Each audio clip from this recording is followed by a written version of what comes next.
Hello, everybody, locally and in Zoom land.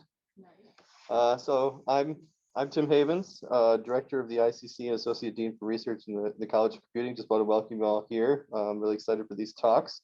Before I introduce our speakers for today, I just want to give a reminder that next week we have another seminar, another dual seminar, and our seminar speakers next week will be Junchao Q, who's right over here.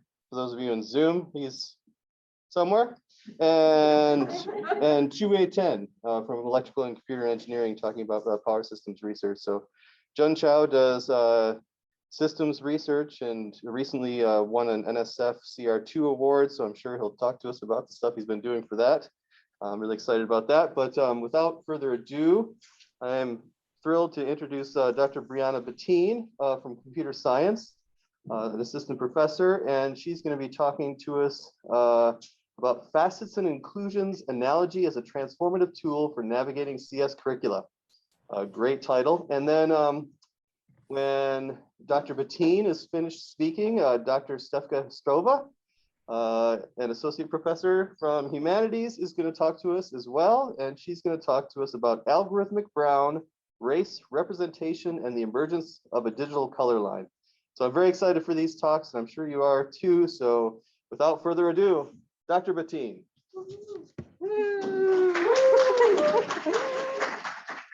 All right.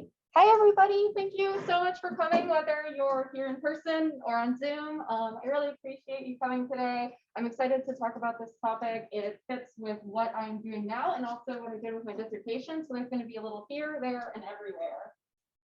First off, I'm going to start off by giving a little bio about me to kind of position my research and what I'm doing. Then I'm going to talk a bit about the society we live in and the problems that causes for some of our students today, then versus now.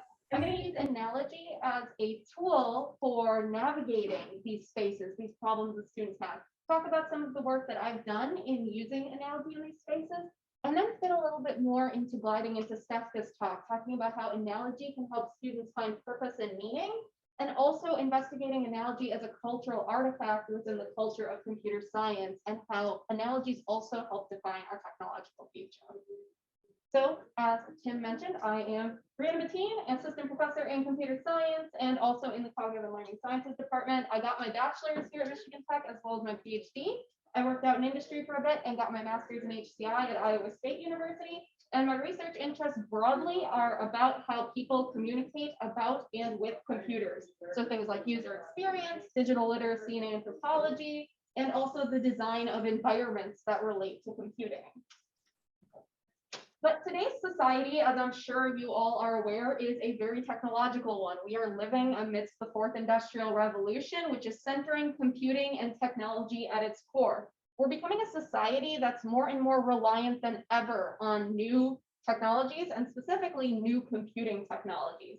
These technologies are starting to be found in all sectors, from commerce and business to agriculture to even new and emerging fields that I can't even think of naming right now.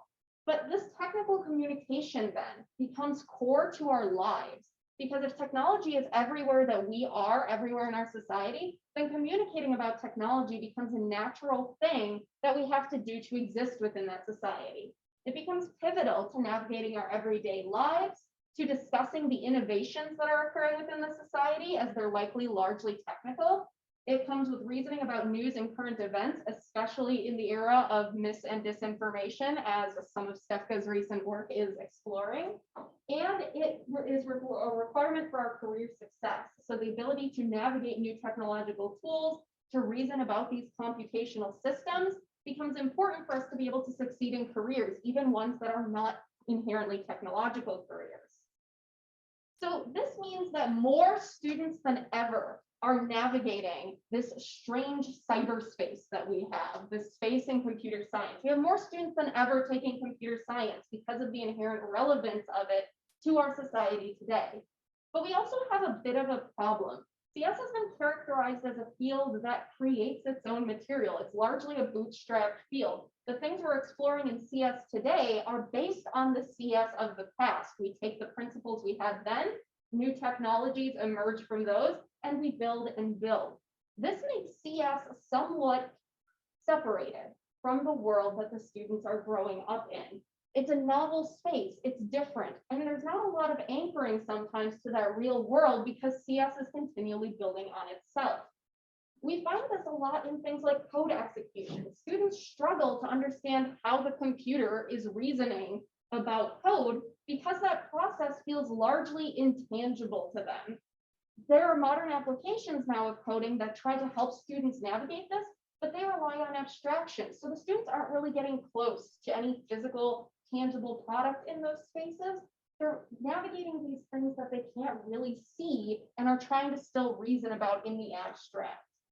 So this causes a lack of these embodied and hands-on opportunities. This is part of why I think that students navigate to things like robotics as very interesting. There's actually something they can see and touch and reason about in terms of what the computer is doing. We don't have as many opportunities like that as we really can or should in computer science. And this results in few really tangible things for students to hold on to. How do you make a for loop tangible? How do you make an if statement tangible? How do you make it something you can hold or see or visualize? Until you get down to the brass tacks of the system logic gates, there's a lot of intangibility in between. So students are drifting amidst all of this abstraction and struggling to try to reason about it.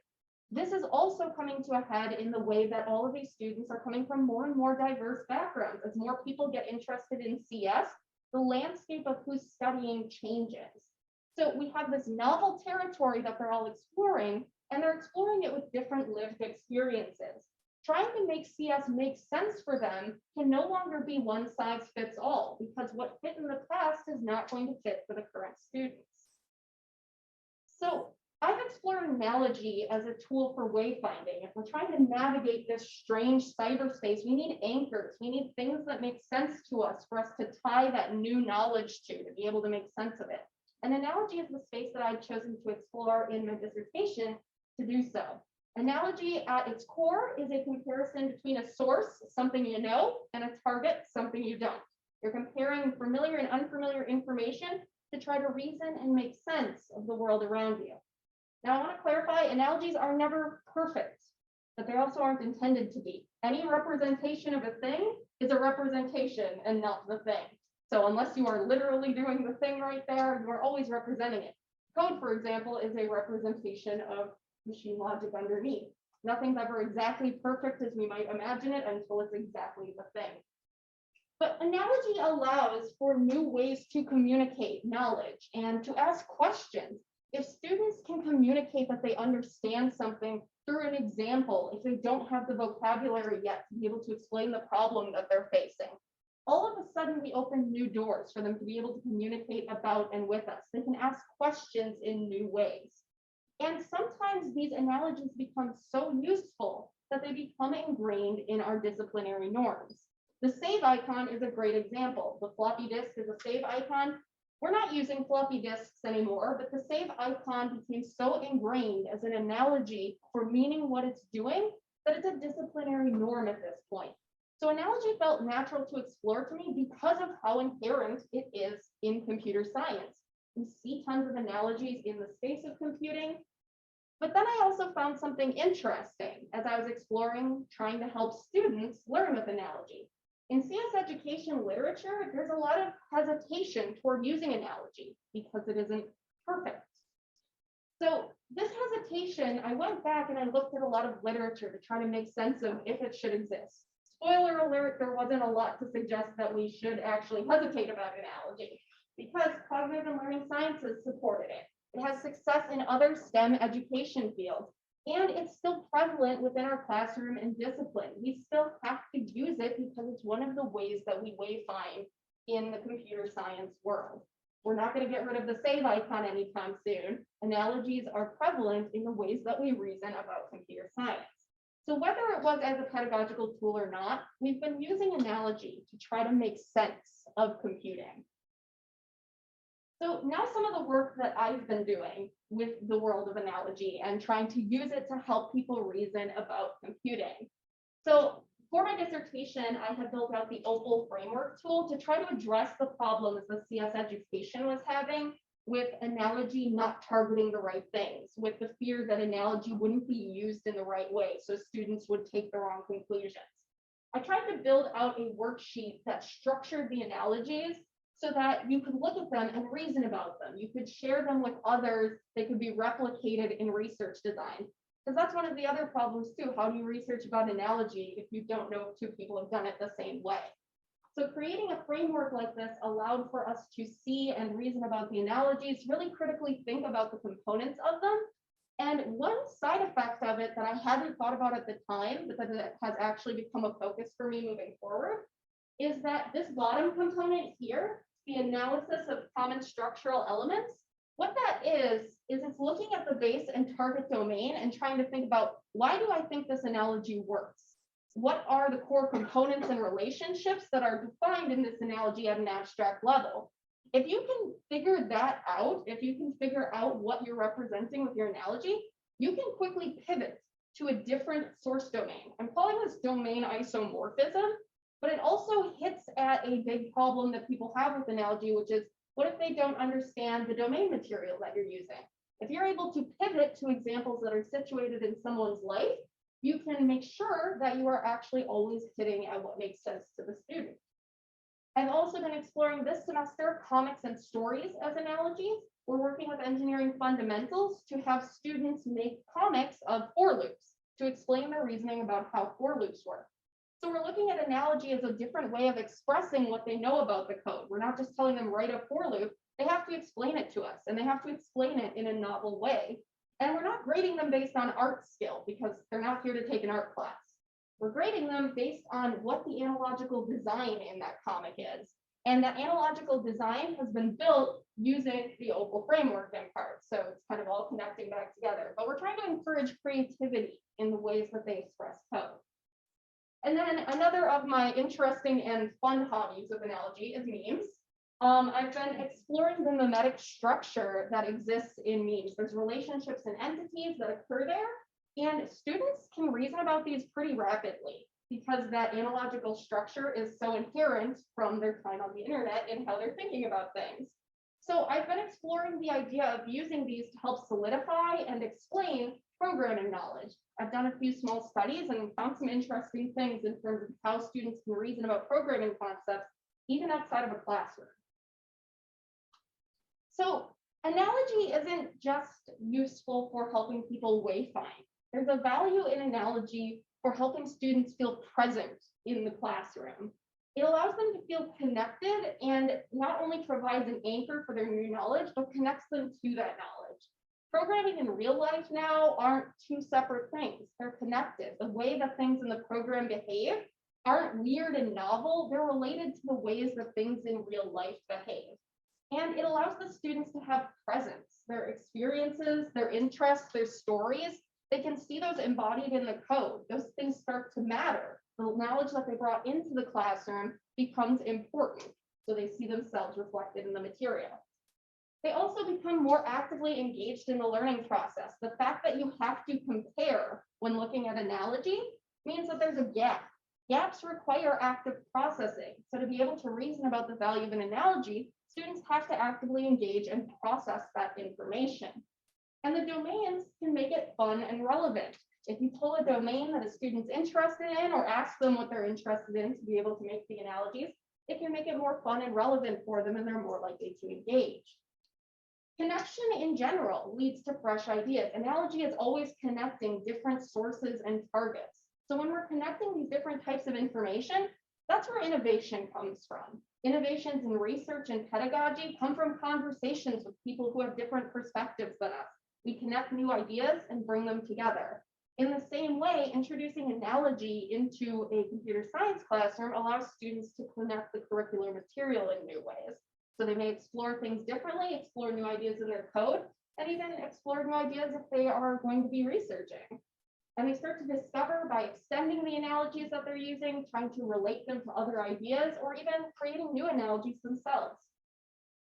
I've been really interested in this end goal here, where analogy becomes a way to have directed education over generalized education. CS education is really focused on this idea of how do we generalize, how do we make it one size fits all? But the problem with generalization is the question of generalization for whom? Generalization for the normal student who has traditionally taken a CS class. That generalization is not going to fit everyone. We believe it will, but that's not how it works. It often leaves some people in the margins. But when we have analogy where we can pivot the ways that we target students, we encourage personalization. We encourage approaching the material in different ways, in relevant ways. And that allows us a personalization that could potentially scale if we're using things like domain isomorphisms of analogies. Now, to lead into Stefka's talk, I want to talk a little bit as well about the fact that analogy is important to exploring computing because it's one of our major cultural artifacts in this space. Modern computing is built on analogy. Every keyword that we use when we're programming is an analogy for the systematic instructions that are being run out, usually an analogy in plain English. Iconography, the save icon, the terminology that we use, things like branches and threads, diagrams and visualizations that we create, all of our representations are trying to be analogous to what is happening in the cyberspace. And the choices that we make for how we create those representations, the words we use and the way we draw things, matter for how we understand things today.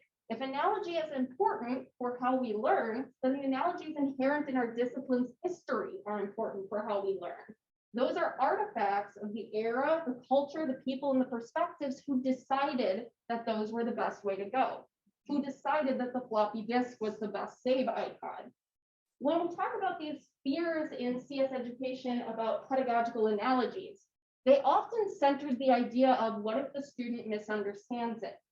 But that also misses the forest for the trees, because those people have taken for granted the generalized analogies that exist in our field already. Those historical analogies are having impacts on students too. Master and slave branches in branch commitments, for example. Those analogies have impacts on who feels welcomed in a space, on whose history is being told. So we can't take for granted the way that those understandings of analogies are impacted. So when we look at these analogies and how deep they are in CS's culture, we also look at it as an artifact that invites us to change. We can retool it. We can revise it. We can refactor our maligned analogies. The master-slave branches, for example, being refactored now to new terminology.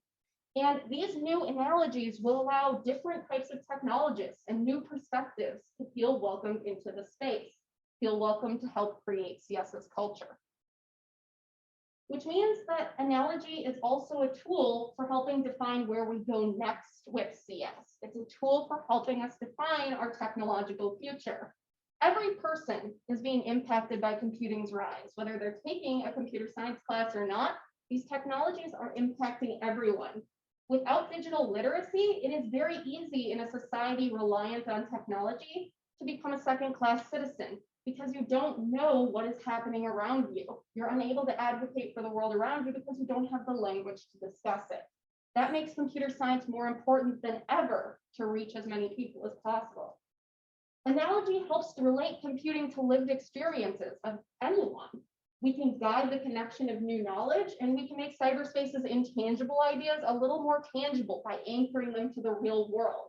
We allow the full self of the person to come into the process of knowing. The classroom isn't separated from the real world. What you've learned in the real world impacts what you learn in the classroom. So we see different ways of knowing expressed in how people may express their knowledge through these analogies. And that invites creation, storytelling, being part of a culture and creating a culture. It also helps us promote a future of CS that isn't purely focused on technical. It's also focused on the need for communication growth. Most people don't just sit in a basement all day and code. They have to talk to people at some point about what they're coding, and they have to get some specs from someone. So we're centering this idea of designing for and with humans. This idea that we may have to communicate with others. We may have to meet them where they're at, even if we have more technical knowledge than them. And this critical analogy work then becomes part of designing these new technological futures, because we come and challenge historical assumptions about what works and what doesn't in the field, and we invite new ideas into the field through new analogies. This allows us to reconsider and re-invite who is represented and how they're represented within CS's space to make it a space where everyone feels a little more welcome. Now, that's just one of the ways we can navigate the technical future. I'm going to be exploring a lot more in my upcoming class in the spring, which is why I put the little flyer on there. But that is what I had today. Thank you so much for listening. Woo. So we're going to bring Stefka up next, to be able to do a joint Q&A. All right, sounds good. Because there's probably going to be things that both of you can respond Yes, to. So. speaking of the impacts of historic assumptions, we're going to have Stefka here talking quite a bit about that, which I'm excited for. Got your slides there. Thank you. Yes. Thank you for having me. And I can't stress enough how important Briana's work is. Dr. Bettin's work is crucial in terms of bringing new forms of knowledges, new epistemologies to code. And I think that there's a great opportunity here with the proliferation of computing technology to reimagine and elevate the plate of other forms of knowledge, of feminist knowledges, of post-colonial knowledges, of decolonial knowledges, of critical frameworks, as well as of indigenous knowledge forms. So what I'm going to talk about is a instance in which those knowledges were not taken up, but rather there was a resort to the standard form of knowledge, which I consider to be a failed opportunity or a missed opportunity to envision what our representations in the digital space might look like. So this is a paper, and I'm going to apologize, but I will read through some of this because it's quite dense. That Joe Bailey, who is a former student of mine, and I are working on, and it's forthcoming in the Journal of American Studies. Here we are, the analogy for who we are in the digital space. So this is Apple's 2015 emoji set, which was attempt to diversify the default human emoji. This edition was added under the pressure of the Unicode Consortium that was asking to diversify modalities of visual representation in digital space. So we are not in algorithmic space quite yet as much as we are right now, but this is a digital space about 6 years ago. So this is what Apple came up with. Here we have a light skin tone, a medium light skin tone, medium skin tone, medium dark skin tone, and a dark skin tone. And these new shades were not meant to represent race directly, even though they were instituted in response to complaints about the lack of diversity in the digital space. Instead, they were rooted in the Fitzpatrick scale of skin pigmentation, which offered a dermatological scale for human skin color rooted in the study of UV light exposure. So what this was supposed to represent was the translation of Thomas B. Fitzpatrick's UV light skin scale, which was developed in purposes for suntan and in the field of dermatology, and became appropriated as the way to understand digital representations of self, which connected to diversity came to represent race.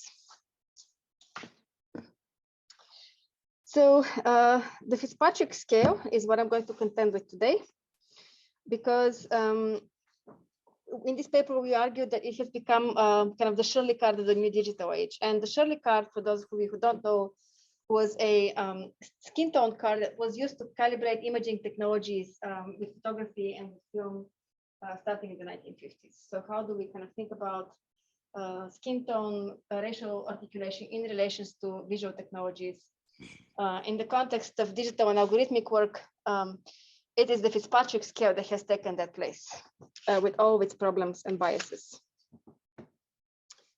So more specifically in this talk, I will explore the various ways in which racial bias and racial discrimination have been historically obscured in scientific studies of skin color and race in favor of seemingly natural, data-driven and measurable algorithmic brown.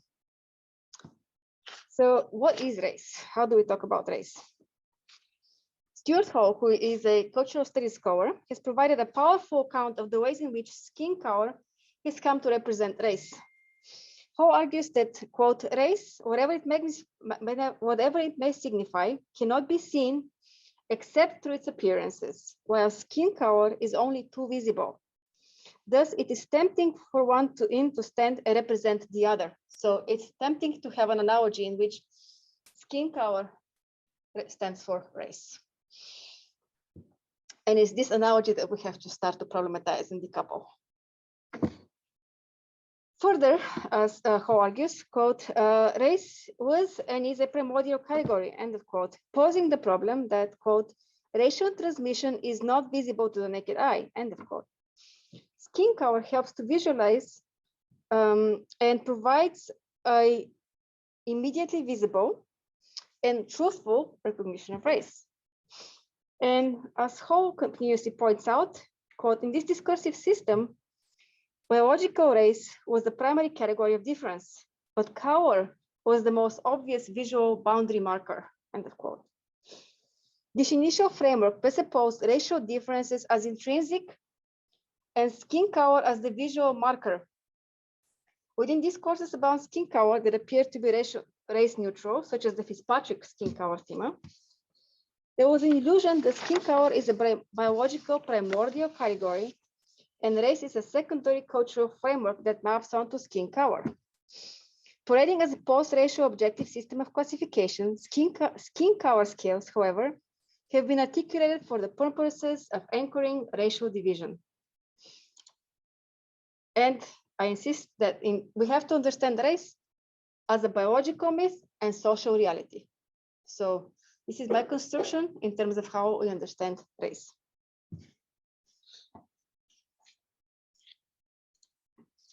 Okay, so in their essay, Sunlight and Knowing Pigmentation, Madhu Pathak, Jochi Jimbao, George Szabo, and Thomas B. Fitzpatrick tiptoe around the idea that skin color is a truthful representation of race. In their work, they admit that skin color changes with sun exposure and sustain an argument that on an infrastructural level, skin color provides a truthful and significantly grounded method to recognize race. So what their studies, and this was a study that was conducted in 1975, and then I'll show you the 1988 version of it, which becomes a little bit more culturally sensitive. They argued that yes, skin color changes because of skin pigmentation, but ultimately at the level of this actual molecular level of skin cells, there are two different types of articulations of the cells. And based on that, you can detect racial articulation. And they're particularly concerned with one type of intervention or presence, right? Their argument was posited carefully in order to assert the primacy of race as biological rather than social construct, and to argue that skin color is indeed a valid marker for race. So skin color variation appeared both in terms of exposure to sunlight as well as in terms of its structure itself.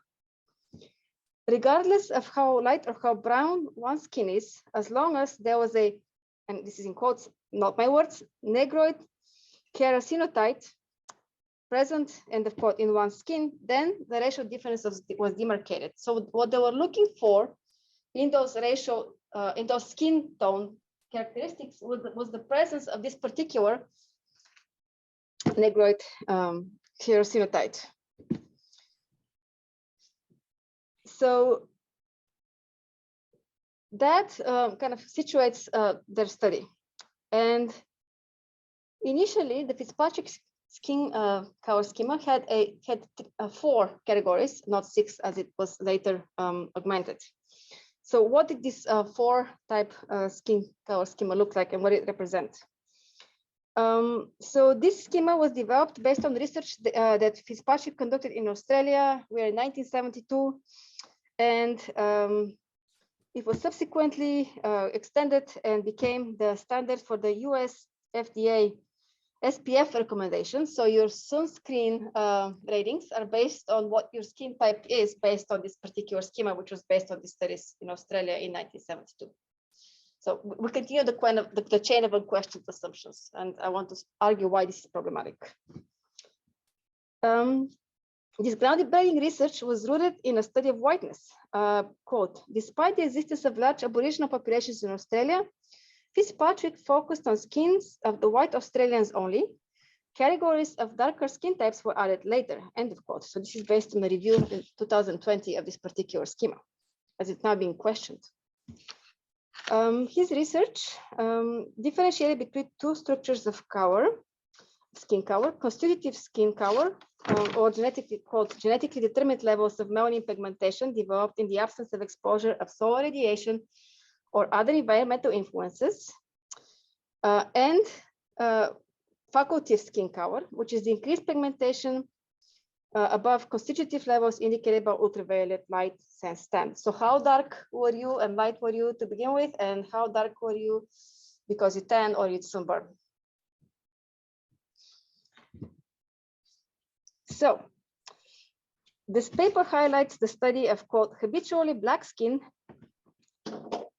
and so this is a term that comes from this black skin was measured at the buttocks of Australian, Aborigines, and African and American blacks, end of quote. As well as another quote, the unexposed skin of Chinese, Japanese, whites of European ancestry, and American Indians, end of quote. So this particular skin cover study was carried out in trying to find skin that was not exposed to sunlight. And there was an assumption made here that native populations, indigenous populations, do not wear much clothing. Therefore, the samples had to be taken from part of their body that exposed them in inappropriate ways.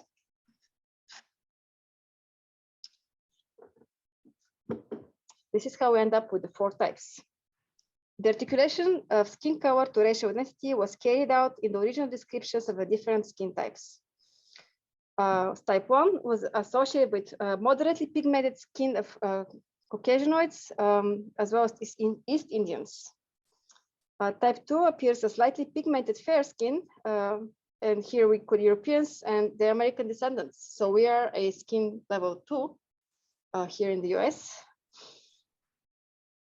And then type 3 is the moderate pigmentation of the Mongoloid skin, American Indians, Chinese, and Japanese.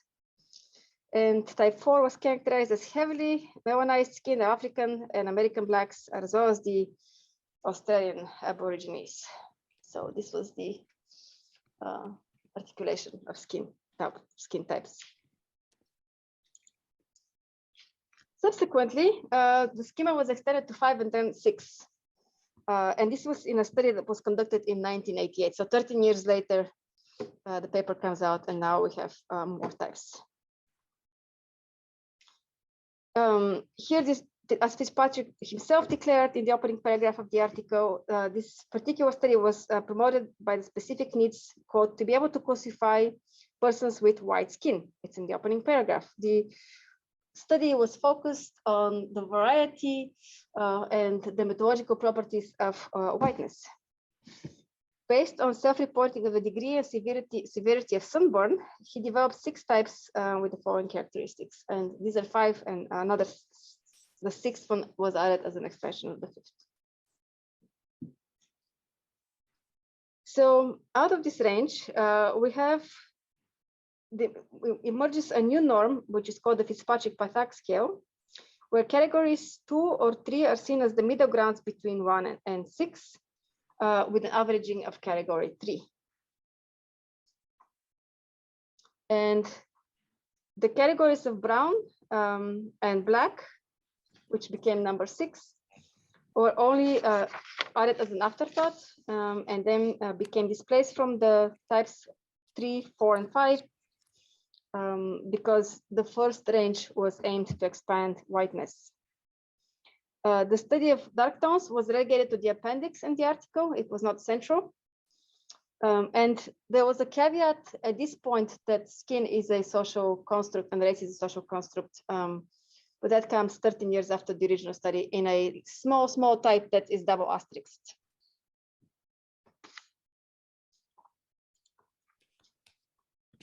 So why is this important? I wanted to kind of think about the ways in which, first of all, the schema emerged. It became cemented as the objective measurement of one's skin color. It became anchored in representations of race, and then became translated into the emoji world. So this is kind of one of the latest representations. This is coming from a summary of Fitzpatrick's scale in Australia. And this is the original table that was projected in the study. So brown was considered to be category 5. Black was given a category 6. Again, the study was in the appendix. And we see then in the 2020 revisions expansion of brown to take over 3 categories of what I consider to be a single categories of whiteness, right? And then the relegation of dark brown to brown, leading into the 6th category. So we see this reimagining of what the skin color to race correlations occurs even within this particular schema in the last couple of decades. So it is not the the Fitzpatrick schema that the emojis took was not the schema that was articulated in the studies, in the scientific studies itself. It was the schema that was adopted by the FDA in terms of the methodological classification. And so it is the adapted version that we see here.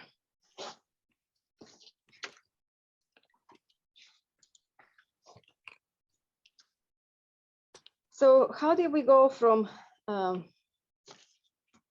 Fitzpatrick schema to emojis? So Apple added the 5 skin tones by adding a skin tone modifier to the default yellow emoji. So the yellow emoji is not considered to represent any skin. This is kind of the default emoji. And then there was a skin tone overlay that was meant to represent a race.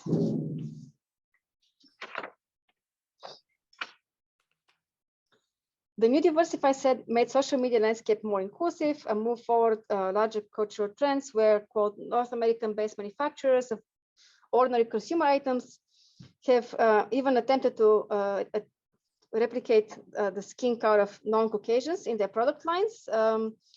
We have seen that trend incorporate things like Band-Aids, mannequins, dolls, practices for hairdressers, nylon stockings, makeup, crayons, that skin tone crayon, if you remember, film stock, again, back to Shirley card and the television screens. So there has been a kind of a larger trend in which consumer products have attempted to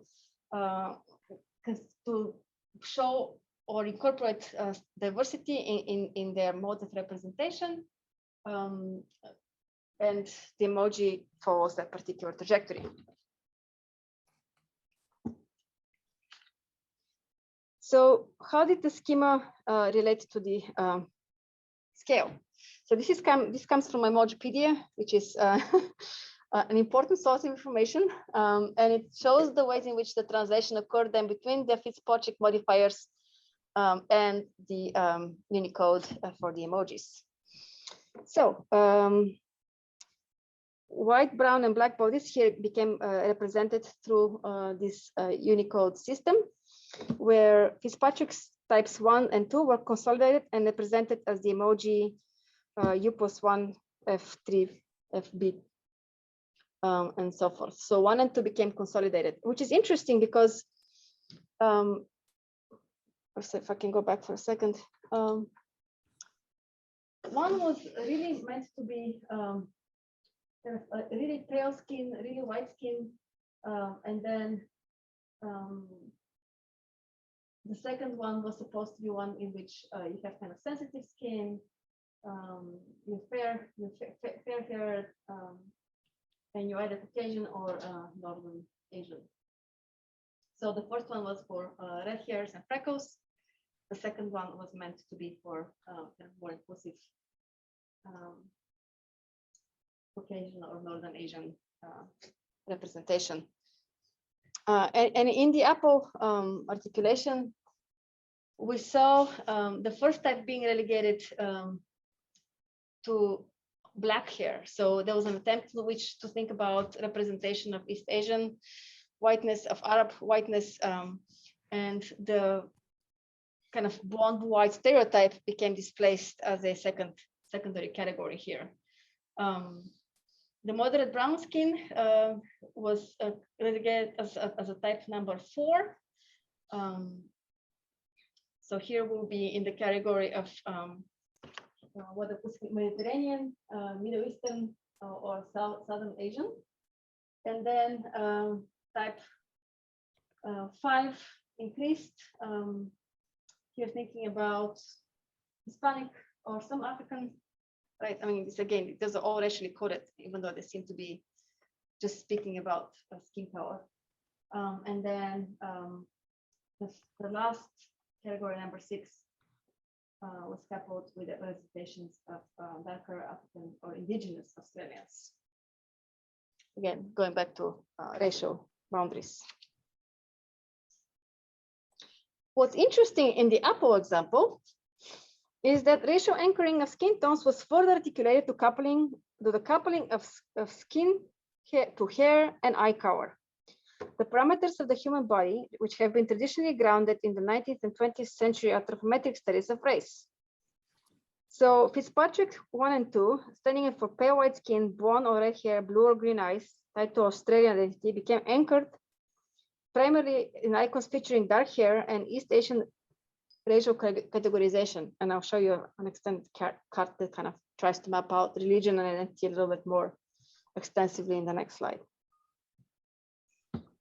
For one thing, using this latest emoji feels incorrect because it seems like software platforms opted to use East Asian by assigning neutral dark black hair to the palest skin tone, wrote illustrator Jason Lee. So there has been quite a bit of criticism on the ways in which that schema got translated and got linked to articulations of East Asian identity.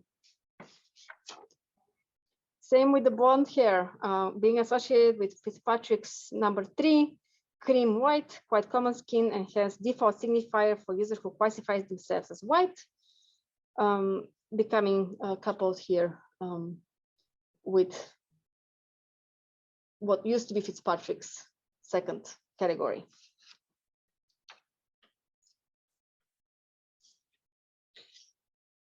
This schema does not allow for the coupling of skin plus face and modifiers, as well as skin plus eye plus hair modifiers that diverge from those racial stereotypes. So in the Apple modification, it's the coupling between eye level, eye color, hair color, skin color became entrenched in terms of a rigid structures. And that is problematic. So this was the schema presented, and then a study attempted to figure out was this schema being used then for people who chose to represent themselves on the internet through those diverse means. A study on the use of skin modifiers on Twitter showed the disparity of quotes dark-skinned profile photos employing because users who had dark-skinned profile photos employed them more often than users with light-skinned profile photos. So they looked at the profile photo and they looked at the modifiers used, and they found out that dark skin users, again, how do we measure skin? We're using dark skin modifiers on the internet more than light skin users who are usually opting up for the default. So the default yellow remains a signal and a representation of mostly of whiteness, whereas the minority position became the marked category yet again. So when people opt out for the race emoji in favor of the default yellow, those symbols become even more closely associated with whiteness, the notion that white is the only raceless color. But of course, it's already a foregone conclusion in American society. The internet cannot escape the bounds of our minds as much as people want it to. Whiteness has become articulated with medium light skin complexion because of its overwhelming presence in white European descendants in the US as of 2003. In the Fitzpatrick category, the pale white skin became an argument for the digital visual representation and its displacement alongside the red hair and its replacement with black, as well as the racial identification displacing towards signification of East Asian racial belonging. Digital browns and blacks rooted in the space of otherness. And here's the space of otherness that I'm talking about.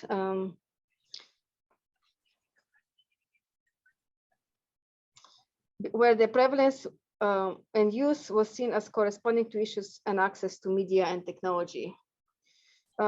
Twitter was seen as a space where strong African-American representation and participation is prevalent because of the strong proliferation of brown humanoid emojis.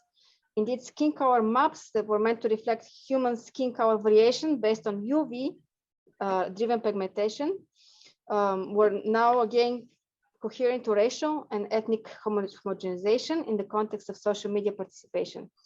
So in the age of digital and media and algorithmic media, it seems that we're now attempting to go back to again easy classifiable algorithmic brown, which indeed is operating as an analogy for ethnic and racial self-representation. And I think it's really important to start to dismantle those pathways of knowledge and to introduce new forms of knowledge that will articulate to a new forms of digital and algorithmic representations of the self. Thank you. And bring Dr. Bettin and Dr. Hristova back up for Q&A. So I'll kick it off. So a lot of us in this room teach, and we use analogy constantly in our teaching. It's just something that comes naturally. You know, it's kind of how we've been taught and just how we communicate. But as you're showing, like, analogy can be problematic in that it doesn't necessarily translate to diverse groups. So how can we make sure that when we're using an analogy in our teaching and our presentation that is accessible? You have a constant desire for self-improvement. I think one of the ways that we can really approach it is it becomes dialogic. So I've looked at these different examples of how we teach, and there's dialogic models and dialectic models. Dialectic is talking at someone. Dialogic is trying to engage someone in the conversation. So with analogy, we need to center conversation around it, and that's been shown in other STEM fields as well. The best ways to present analogy are to ask students, you know, what conclusions do you draw from this? Where do you see this breaking down? What else do you think looks like that? Engaging them in the meaning making, engaging them in a conversation to assess their understanding through the ways that they're applying it.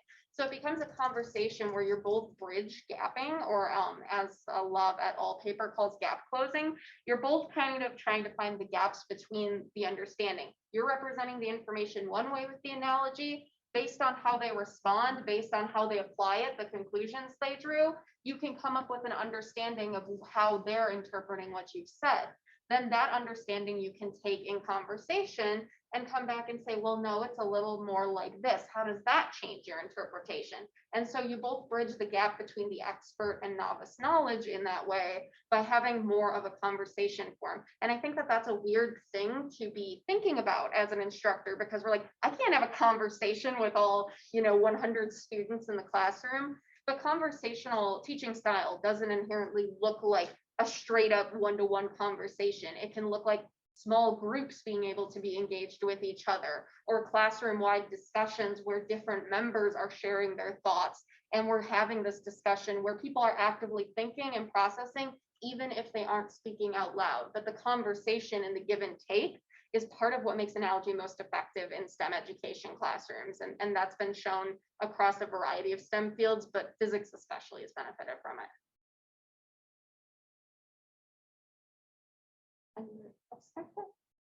And in the humanities, there's a crossfield that has emerged called critical code studies, which looks at the way in which code creates meaning or embodies meaning, because code is meaningful beyond, it's embedded in social cultural context, in political context, and is not neutral. So the way we code, the way we structure systems, the language itself should not be seen as neutral, but rather embedded, imbued with meaning.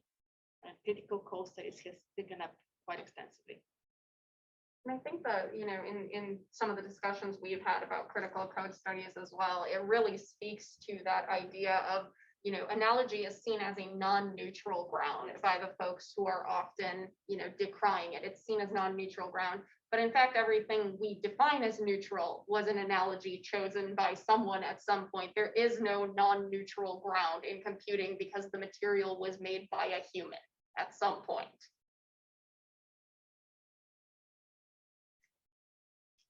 Cool, thank you. So I think I heard, was there somebody on the Zoom that was asking a question?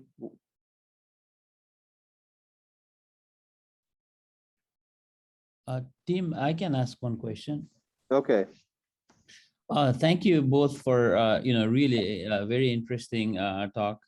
In relations to emoji, there's a lot of conversation around fairness in AI and stuffs like that. Do you have any thoughts?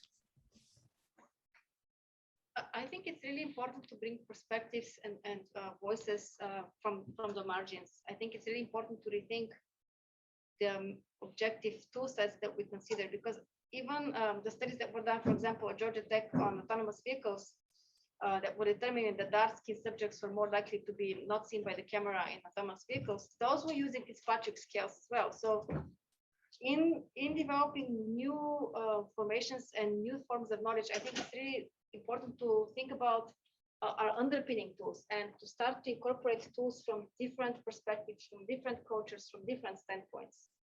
So that will be, I think we really have an opportunity here to not continue to legitimize those same scales or those same tool sets, but to bring in new tool sets, new forms of knowledge and new perspectives.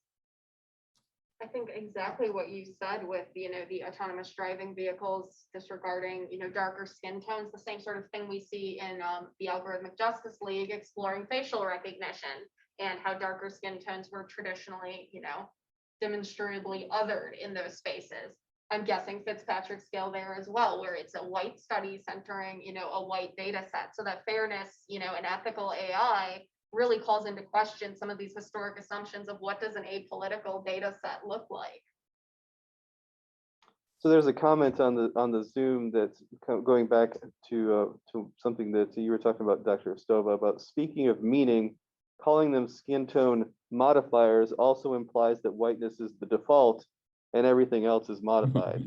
Absolutely. And that was seen in the adoption of those particular form of representation, where people who were, again, identified as researchers for having dark skin were the ones that were adapting the dark skin modifiers, and the default yellow was used by the majority of who the researchers considered to be white.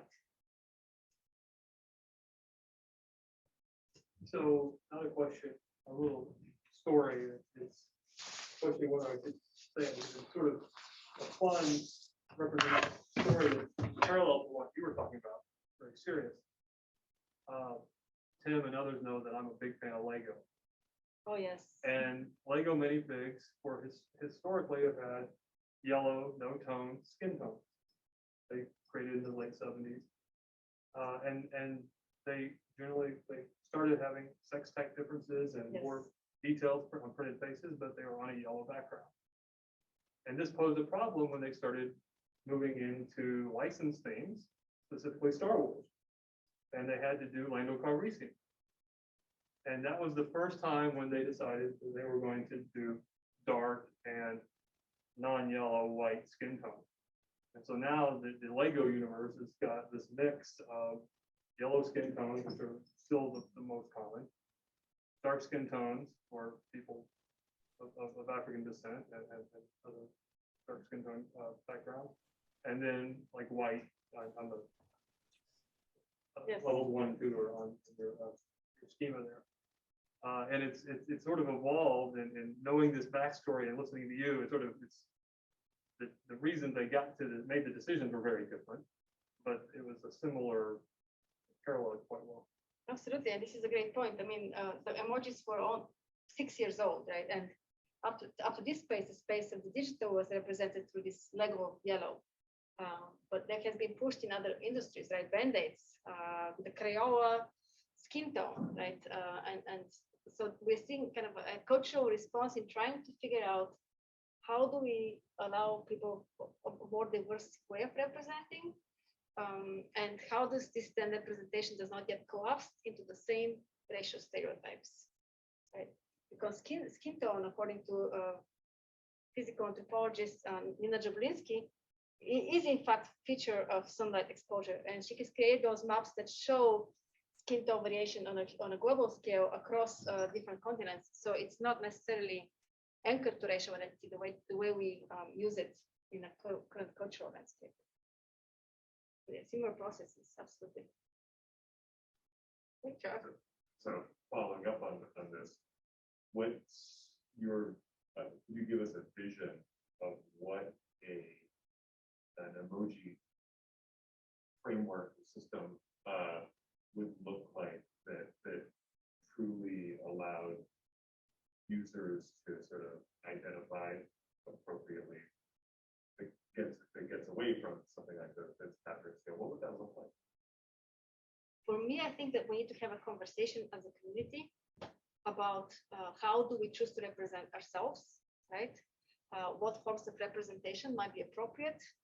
If we're going to truly embrace that this is going to be a cultural representation, that this is not going to be some kind of objective skin representation, because we're not representing, I'm not representing my UV tan factor, I'm representing a racial identity. So having a conversation with those communities and figuring out what would be a meaningful form of representation, I think will be crucial. So a dialogue rather than a dialectic, as Briana has been talking about.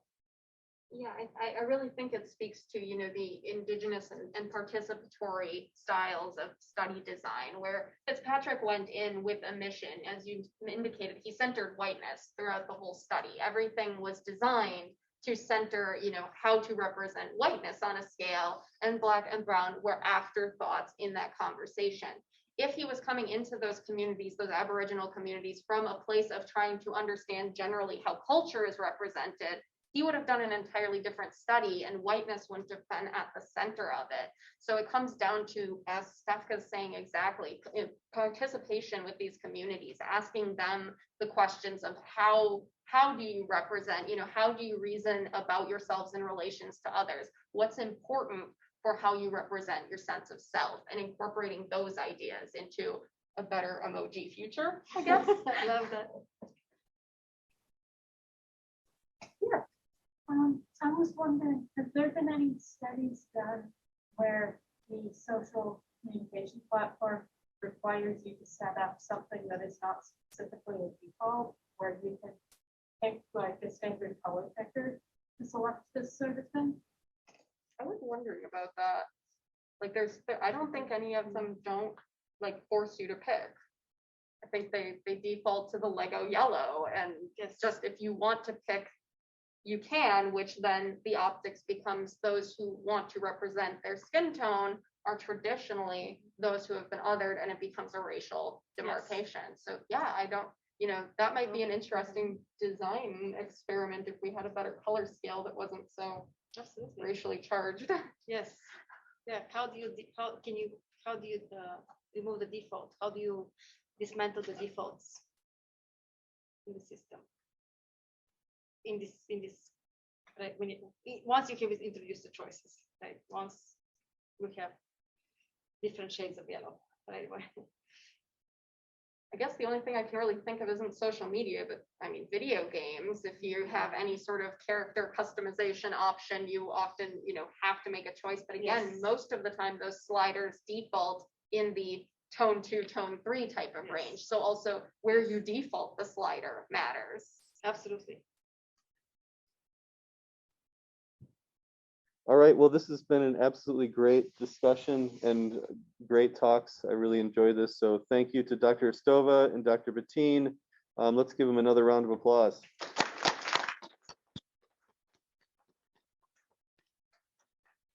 Thank you, everybody. Thank you for coming. Thank you.